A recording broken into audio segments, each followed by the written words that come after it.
Muy buenas noches, mis amados hermanos, que el Señor les bendiga. Qué gusto el poder estar compartiendo con ustedes en esta noche, un privilegio de Dios para ello. Y antes de iniciar nuestro estudio de hoy por la noche, vamos a orar. Padre bendito, te damos gracias, Señor, en el nombre de Jesús, por esta noche que tú nos permites, Señor, reunirnos para poder compartir y escudriñar tu palabra, Señor. Te pedimos, mi Dios Todopoderoso, que tú obres en nuestras vidas, que tú abras nuestros oídos, nuestros ojos, nuestro entendimiento, Señor, para que podamos entender tu palabra y no solo entenderla, Señor, sino principalmente ser hacedores de ella, Padre. Señor, en el nombre precioso de Cristo Jesús, venimos en esta hora pidiéndote que tu Espíritu Santo nos guíe a toda verdad, Señor. Que tu Espíritu Santo obre en nuestras vidas, Padre, plenamente, para que tu palabra, Señor, se haga vida en nosotros y produzca fruto y fruto en abundancia para bendición nuestra y para gloria de tu nombre. Te lo pedimos, Señor, en el nombre precioso de Cristo Jesús, y desde ya te damos a ti toda la gloria, toda la honra, toda la alabanza, Señor, por lo que va a ser hecho en esta noche, Padre, en la vida de cada uno de nosotros, Señor. Padre, te damos gracias también porque tú eres bueno siempre, para siempre es tu misericordia, Señor, y en ti estamos total y completamente seguros, Padre. Gracias, Señor, por ser nuestro Padre, por ser bueno siempre, Señor, en el nombre precioso de Cristo Jesús. Amén y amén. Muy bien, nuestro tema del día de hoy es descubriendo qué es lo que guía nuestras vidas. Si nosotros le preguntáramos a algún creyente o a cualquiera de nosotros qué guía nuestra vida, nosotros inmediatamente vamos a contestar que nuestra vida es guiada por el Espíritu Santo. Sin embargo, o que nuestra vida está guiada por Dios. Sin embargo, muchas veces esto es nada más un dicho del diente al labio, porque en realidad lo que está guiando nuestras vidas son otras cosas. Lo que guía nuestras vidas es aquello que determina nuestras decisiones. Si bien es cierto, la palabra de Dios dice que nosotros los hijos de Dios somos guiados por el Espíritu Santo, ello no sucede muchas veces, y le voy a poner un ejemplo. En nuestra vida cotidiana, usted y yo tomamos decisiones constantemente. Puede ser que tomemos decisiones cada minuto, cada 5 minutos, cada 10 minutos, en fin, hemos de tomar alrededor de unas 100 decisiones al día, desde qué horas nos levantamos, qué ropa nos ponemos, qué vamos a comer, qué ruta vamos a tomar para ir a hacer nuestros mandados, cómo los vamos a hacer, cómo vamos a trabajar, en fin, hay una enorme cantidad de decisiones que cada uno de nosotros toma todos los días. La palabra de Dios nos enseña que Dios nos ha dado el Espíritu Santo para que nos guíe.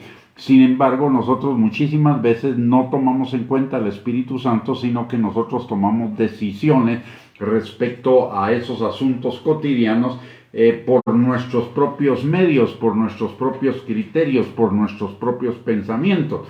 Y eso es lo que guía nuestras vidas. En primer lugar, podríamos decir con mucha claridad que lo que guía nuestras vidas en una buena medida, en lugar de ser Dios por el Espíritu Santo y por la obediencia a su palabra, lo que guía nuestras vidas es nuestro ego. Ahora bien, nuestro ego puede funcionar por muchos motivos. Puede funcionar por el amor al dinero, por el temor, por la culpa, por la ira, por el resentimiento, o bien podemos tomar decisiones en función de nuestros intereses personales o en interés del qué dirán los demás, de qué dirán nuestros hijos, qué dirán nuestra pareja, en fin, podemos tomar decisiones por una infinidad de cosas. El tema que nos ocupa el día de hoy es descubrirnos a nosotros mismos qué es lo que guía nuestras vidas y comenzar a resolver ese tema para que verdaderamente seamos guiados por Dios. ¿Y cuál es la importancia de ser guiados por Dios? Muy simple. La palabra de Dios dice en Proverbios capítulo 16, versículo 25, que hay caminos que a nosotros nos parecen derechos en nuestra propia opinión, pero su fin es camino de muerte.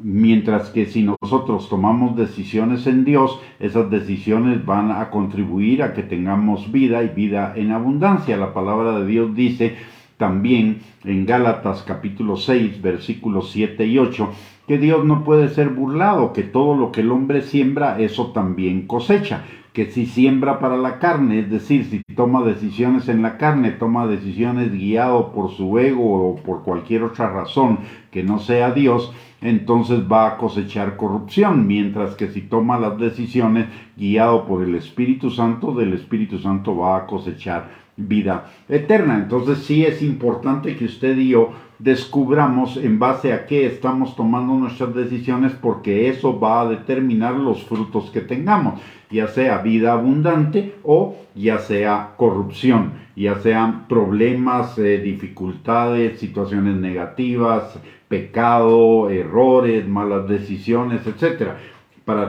Recordemos que Jesús dijo que Él había venido para que tuviéramos vida y vida en abundancia, y también que Él desea que seamos prosperados en todas las cosas y tengamos salud, así como prospera nuestra alma. Pero eso va a depender de nuestras decisiones. Recordemos también lo que dice la palabra en Deuteronomio capítulo 30, versículos del 19 al 20. Hoy he puesto delante de ti la bendición y la maldición, la vida y la muerte. Escoge pues tú la vida para que te vaya bien. Escoge la vida y la bendición para que te vaya bien en todas las cosas que hagamos. Entonces, tenemos la opción de decidir conforme a la palabra o tenemos la opción de decidir conforme a la carne. Cualquier decisión que tomemos que no sea conforme a la palabra, que no sea guiado por el Espíritu Santo, es una decisión que estamos tomando conforme a la carne. Y si tomamos una decisión conforme a la carne, en lugar de cosechar vida, vamos a cosechar muerte. En lugar de cosechar bendición, vamos a cosechar problemas. Por eso es importante que usted y yo meditemos un momento en qué es lo que nos está llevando a tomar nuestras decisiones, qué es lo que está guiando nuestras vidas para tomar decisiones. Y vamos a comenzar con un tema que es quizá el más relevante para mucha gente en cuanto a qué es lo que está guiando las decisiones de su vida. Y es el temor al que dirán. Esto lo vemos constantemente, incluso en la palabra de Dios. Samuel unge a Saúl como rey de Israel. Sin embargo, Saúl comienza a tomar decisiones no en función de la obediencia a la palabra, no en función de la dirección de Dios, sino en función del que dirá su pueblo, del que dirán los demás, etc. De hecho, llega un momento en que llega Samuel con él y Samuel le dice: Dios te ha desechado y yo me voy de aquí. Y Saúl le dice a Samuel, le ruega a Samuel que lo acompañe a presentar una adoración a Dios, y era una adoración no genuina, porque la verdadera adoración era obediencia, no sacrificio. Y para que el pueblo no se enterara que Dios ya lo había desechado. O sea, su interés era más en función del que dirán que en función de Dios. Y la palabra en Gálatas capítulo 1, versículo 10, también nos enseña que si nosotros somos esclavos del que dirán, si nosotros hacemos las cosas por el que dirán para quedar bien con los demás, entonces somos esclavos de los demás, no somos siervos de Dios. Entonces, un principal motivo por el cual nosotros podemos tomar nuestras decisiones es por el temor al rechazo de los demás, es decir, por el temor al que dirán. Hay muchísima gente que basa sus decisiones en ese punto. Entonces, en realidad, a quien están siguiendo es a los demás. Lo que está determinando sus decisiones es el temor al rechazo. Ahora, también recordemos en cuanto a este temor al rechazo que la palabra de Dios dice que el perfecto amor de Dios echa fuera el temor, porque el temor trae en sí castigo. Entonces, cuando nosotros tomamos decisiones en base al temor al rechazo, es decir, por el qué dirán los demás, lo que vamos a cosechar es castigo. Usted y yo no podemos vivir agradando a los demás, no los vamos a agradar. Agradar a los demás es una tarea imposible, principalmente cuando los demás se trata de personas envidiosas, celosas, inseguras, etcétera. Cualquier cosa que nosotros hagamos va a ser un pretexto para hablar mal, para hacernos quedar mal, etcétera. Usted y yo, a quien verdaderamente necesitamos agradar es al Señor, vivir vidas agradables a Él. ¿Por qué? Porque en Él ya tenemos aceptación total, aceptación completa. La palabra de Dios dice en Efesios capítulo 1, versículo 6, que por la gracia de Dios, usted y yo somos aceptados en Cristo Jesús. Usted y yo ya no tenemos que buscar la aceptación de Dios, ya la tenemos. Lo que necesitamos es vivir en función de esa aceptación, vidas obedientes y agradables al Señor, guiadas por su Espíritu Santo. Otro motivo por el cual usted y yo podemos ser guiados, que no sea el Espíritu Santo, es por la culpa de nuestra vida pasada, la culpa de nuestros pecados pasados, la culpa de nuestros fracasos pasados, la culpa de nuestros errores pasados, y eso determina nuestro presente. La palabra de Dios dice que nuestro presente debería ser, nuestro presente y nuestro futuro están en las manos de Dios, no están en las manos de lo que sucedió en el pasado. La palabra de Dios dice al respecto del pasado que si nosotros estamos en Cristo, las cosas viejas pasaron y todas fueron hechas nuevas, por un lado. Por el otro lado, la palabra de Dios también nos dice en Lamentaciones capítulo 3, versículos 22 y 23, que nuevas son cada mañana las misericordias de Dios, y su fidelidad es nueva, su fidelidad no disminuye. El Señor, cuando usted y yo pecamos, cometemos errores, tomamos malas decisiones, enfrentamos situaciones negativas, etcétera, la palabra de Dios nos enseña que si usted y yo confesamos nuestros pecados, nuestras faltas, nuestros fracasos, nuestras malas decisiones delante del Señor, Él es fiel y justo para perdonarnos y limpiarnos de toda maldad. Pero ese perdonarnos implica varias cosas. En Miqueas, en el capítulo 7, dice la palabra que el Señor ocultará nuestros pecados en el fondo del mar y que nunca más se acordará de ellos, como lo dice también la palabra en Hebreos capítulo número 10, y en el Salmo 103 también dice que el Señor aleja nuestros pecados tan lejos como está el oriente del occidente. ¿Qué significa todo eso? Cuando el Señor nos perdona, el Señor en Cristo Jesús ya pagó la culpa de nuestras iniquidades, de nuestras rebeliones, de nuestros pecados, de nuestros errores, de nuestras malas decisiones, etcétera, y nunca más se va a acordar de eso. Él dice la palabra en Miqueas que lo oculta en el fondo del mar, y déjeme decirle algo en relación al fondo del mar. Quienes han buceado saben este principio.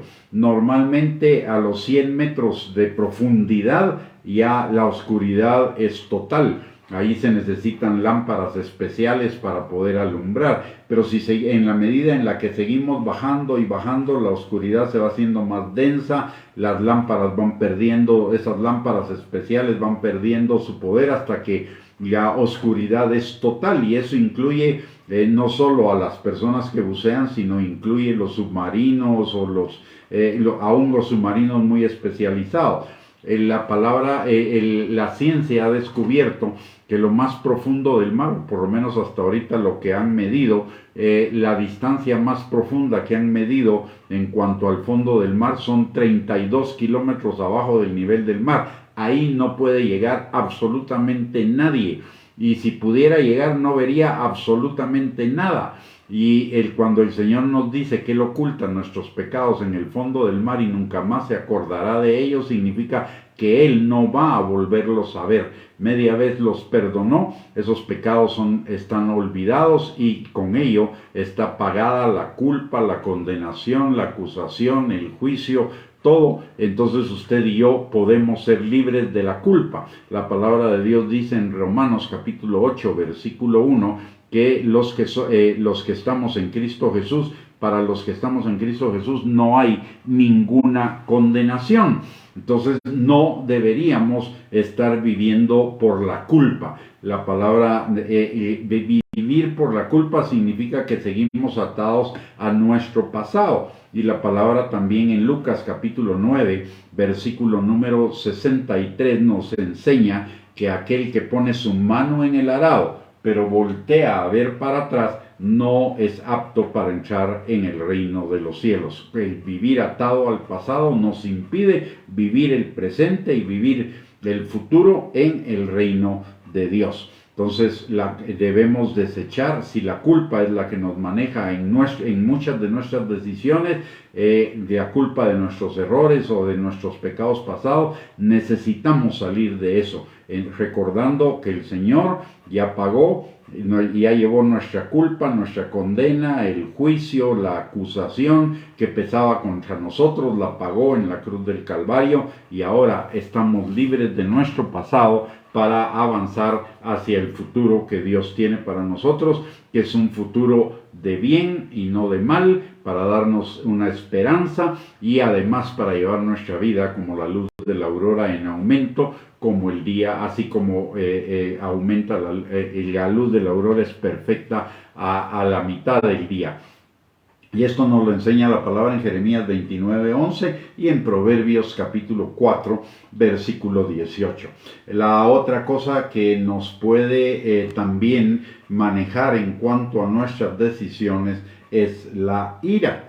Y la ira es el resultado de querer controlar a los demás. Es decir, al final lo que está dirigiendo nuestras vidas es el deseo de controlar a los demás, de controlar las circunstancias, de controlar a los demás.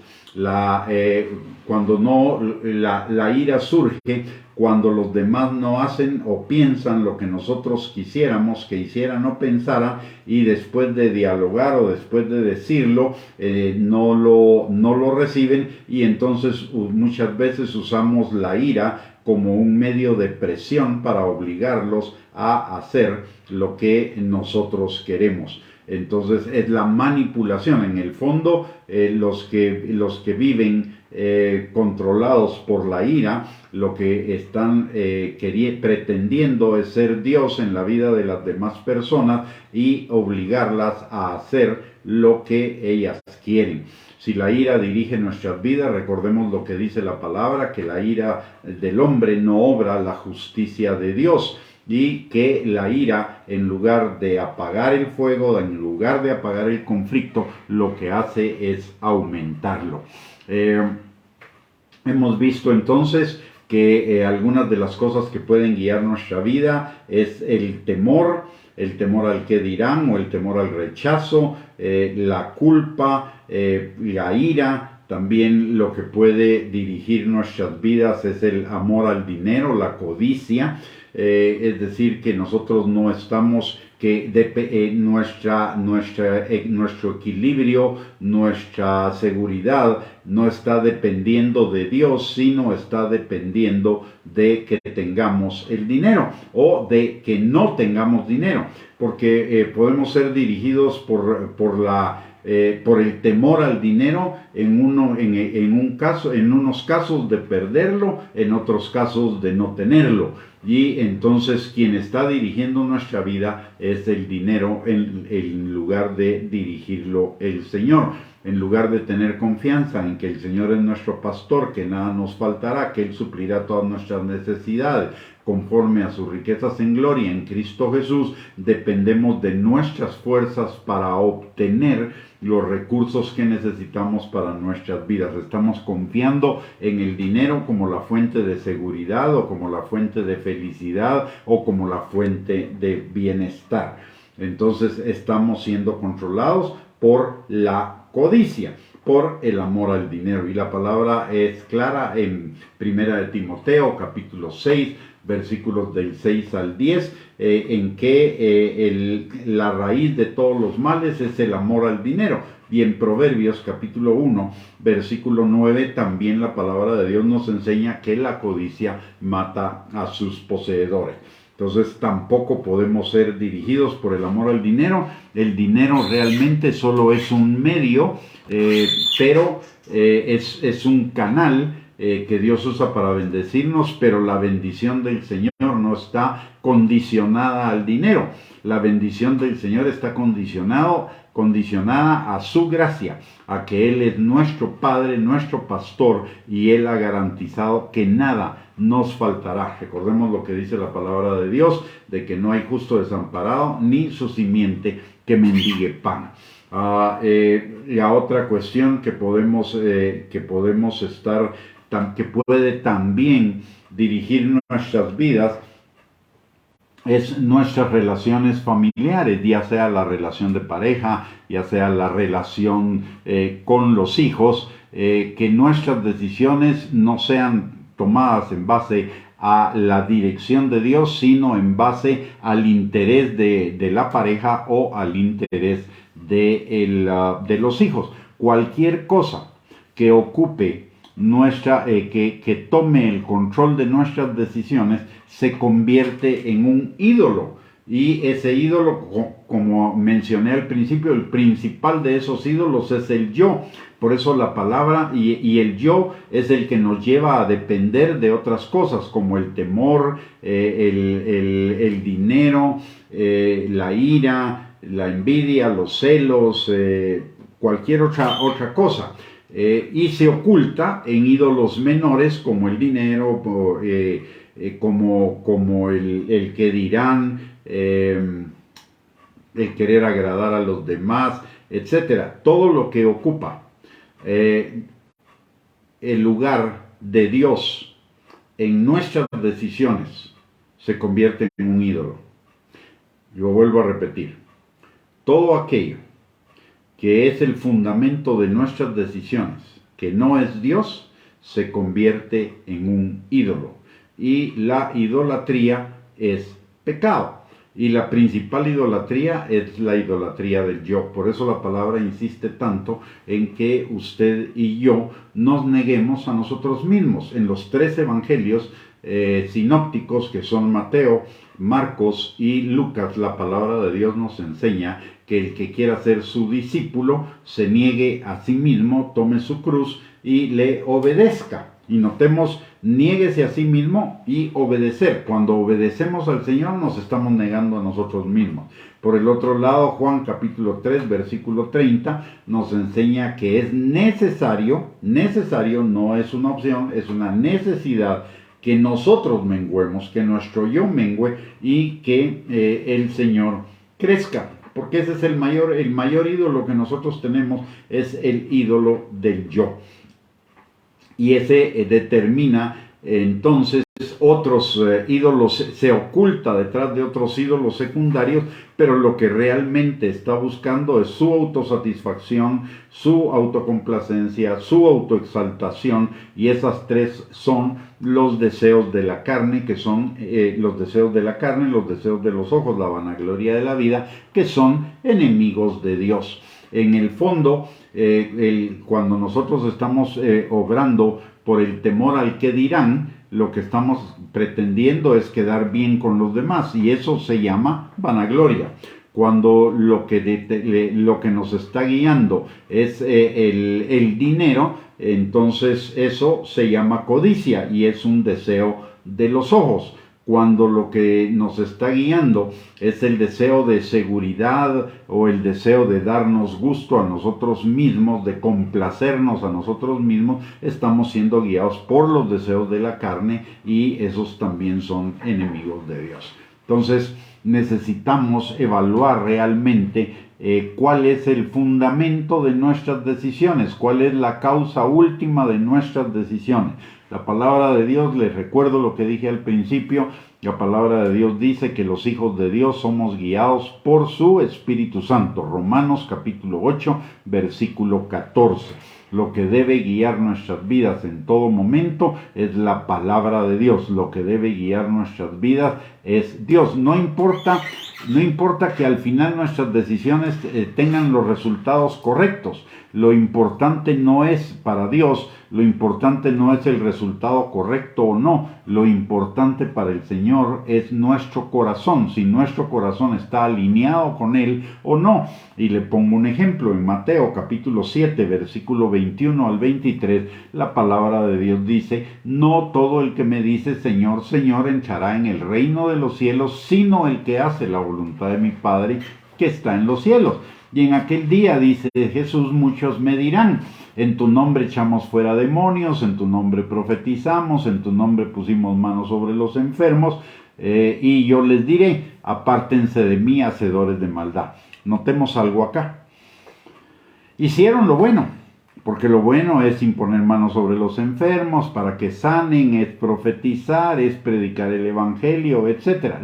Hicieron lo bueno, pero lo hicieron por el motivo incorrecto, no lo hicieron conforme a la voluntad de Dios, no lo hicieron preguntándole a Dios, no lo hicieron guiados por Dios, lo hicieron guiados por ellos mismos. Y la prueba está en que le están casi que cobrando la factura, casi que obligando a Dios a que los entre al reino de los cielos, porque hicieron esas cosas. Entonces no las hicieron por amor, las hicieron por interés. Fueron guiados por su yo, aún haciendo lo bueno, y aún que el Señor los respaldó. Y notemos algo acá, y esto es importante que usted y yo lo veamos, y eso tiene que ver con saber qué es lo que está guiando nuestras vidas. El Señor nos puede respaldar en cuanto a los dones y en cuanto al llamado, pero eso no quiere decir que nos apruebe. Una cosa es que Él respalde sus dones, porque sus dones y su llamado son irrevocables, y otra cosa es que seamos aprobados delante de Él. Le voy a dar dos pruebas de esto, tres. Volvamos a Saúl. Saúl fue ungido del Señor. A la mitad del camino el Señor lo desecha como rey de Israel, sin embargo no lo quita, no lo quita del trono, lo deja continuar en el trono, y Saúl cumple con el propósito de Dios, que era derrotar a los enemigos de Israel, salvo en la última batalla donde el derrotado es él, pero en todas las demás batallas él sale triunfante. ¿Qué quiere decir eso? Dios lo estaba respaldando porque Él lo había ungido y lo había llamado a una obra, pero no lo había aprobado porque Él había desobedecido a Dios y había hecho las cosas por sus pistolas, en su forma, en lugar de hacerlas conforme a lo que Dios le había dicho. Entonces era respaldado, pero no era aprobado. Segundo ejemplo. Pablo le dice a Timoteo. Timoteo era un ayudante de Pablo.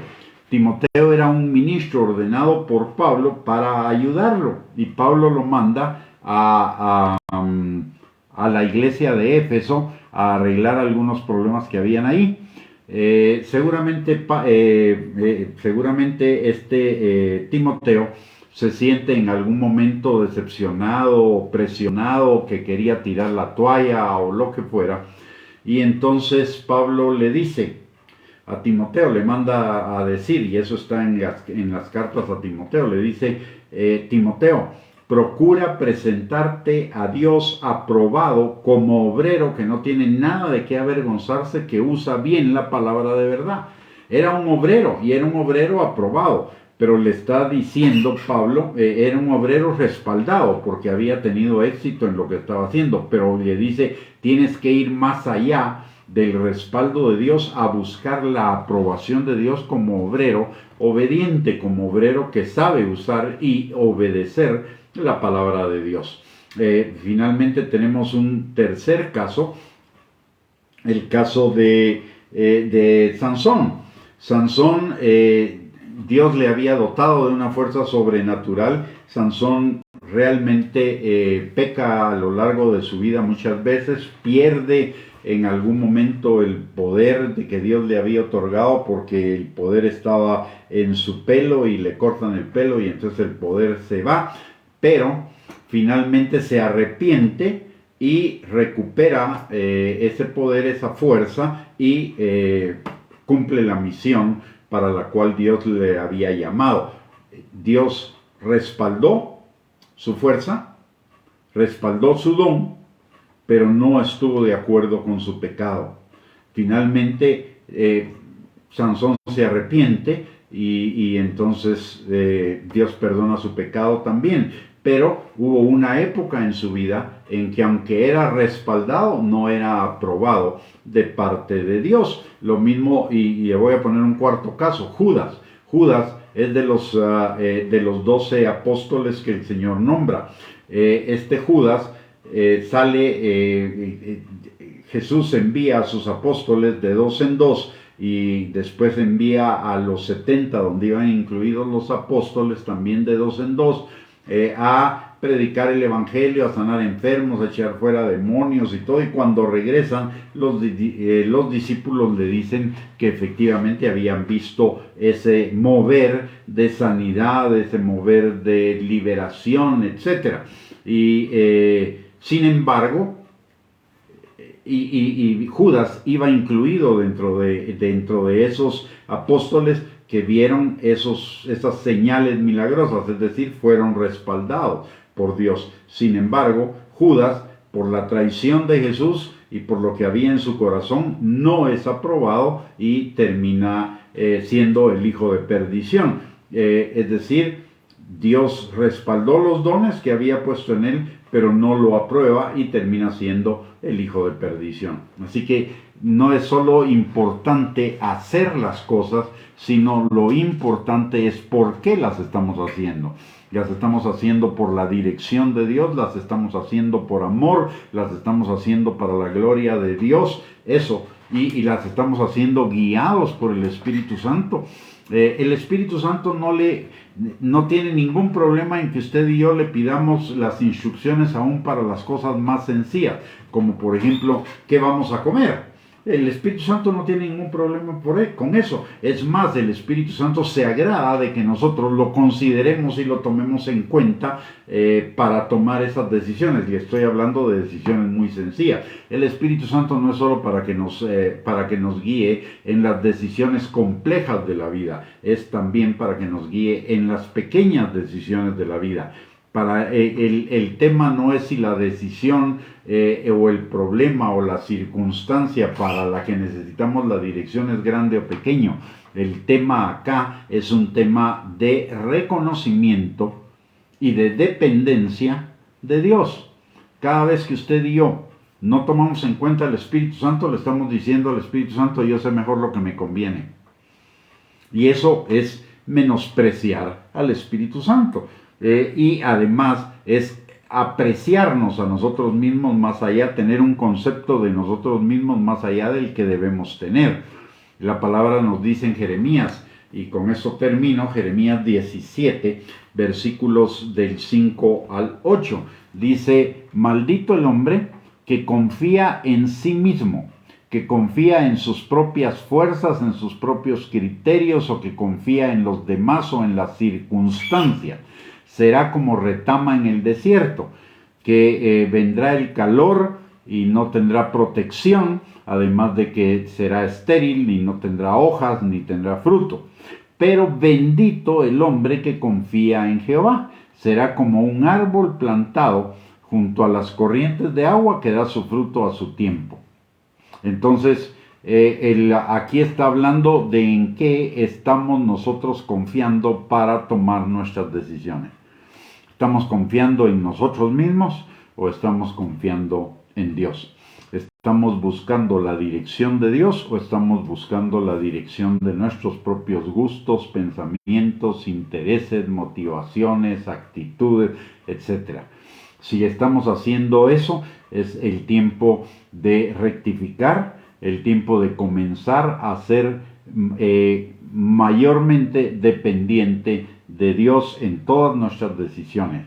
El Señor, si nosotros nos arrepentimos, le pedimos perdón, es fiel y justo para perdonarnos y limpiarnos de toda maldad, y el Señor nos va a ayudar a tomar las decisiones de la manera correcta. Hoy quiero terminar esta enseñanza orando por dos cosas. Primero, si usted no le ha entregado su vida a Cristo y ha estado tomando decisiones por usted mismo, y obviamente eso le va a llevar, si no está ya en una vida en problemas, seguramente lo estaría más adelante. Este es el tiempo de volverse de sus propios caminos a los caminos del Señor, de entregarle su vida a Cristo.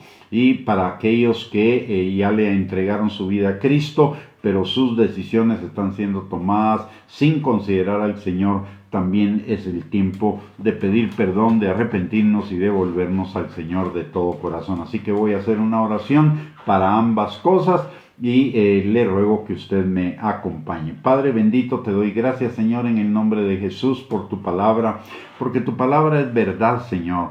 Padre, gracias porque tu palabra nos habla a tiempo y fuera de tiempo, porque tú no te cansas, Señor, de decirnos las mismas cosas, porque lo que tú quieres para cada uno de nosotros es bendecirnos, que tengamos vidas plenas, vidas abundantes, Señor, y tú nos hablas constantemente de todas aquellas cosas que nos están impidiendo, Señor, el que vivamos en esa vida plena, en esa vida abundante. Señor, en esta hora venimos delante de ti, primeramente a entregarte nuestras vidas, Señor, o reconsagrar nuestras vidas a ti, Señor, reconociendo que somos necesitados de ti, Señor, que no por nosotros mismos no podemos, Señor, que nuestras vidas llevadas por nosotros mismos, Señor, son como retamas en el desierto, pero que llevadas en ti, Señor, son como árboles junto a corrientes de agua, Padre, llenas de vida, Señor.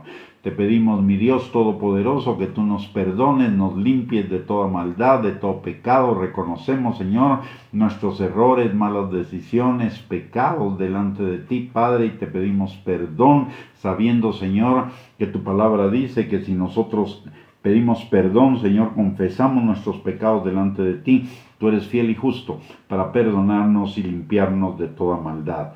Y, Señor, también te pedimos perdón por haber menospreciado tu Espíritu Santo y no considerarlo, Señor, en la mayoría de decisiones de nuestras vidas. Señor, te pedimos perdón, te pedimos que nos ayudes por tu mismo Espíritu Santo en nosotros, Señor, para que de ahora en adelante nuestras decisiones sean tomadas de acuerdo a la comunión y a la dirección de tu Espíritu Santo y en obediencia a tu palabra. Te lo pedimos, Señor, en el nombre precioso y maravilloso de nuestro amado Señor y Salvador Jesucristo, que vive y reina por los siglos de los siglos. Amén y amén. Muy bien, mis amados hermanos, hemos llegado al final de esta transmisión. Muchísimas gracias por conectarse. Si fue de bendición para sus vidas, siéntase en la libertad de compartir este video con sus contactos en las redes sociales. Y les recuerdo que todos los martes tenemos esta reunión, usualmente es a las 7 de la noche, hoy por motivos especiales fue a las 9, si hay algún cambio en el horario les avisamos, pero todos los martes les recuerdo que tenemos una cita para ser edificados en la palabra de Dios con el tema enfocados, que se refiere al propósito de Dios para nuestras vidas. Así que le deseo que el Señor les bendiga, les guarde, tengan una linda semana. Muchísimas gracias por conectarse. Les mando a todos un abrazo y si el Señor lo permite, el próximo martes nos volvemos a juntar en por este mismo medio para continuar con la enseñanza acerca del propósito de Dios para nuestras vidas. Bendiciones y un abrazo para todos. Que tengan una linda noche.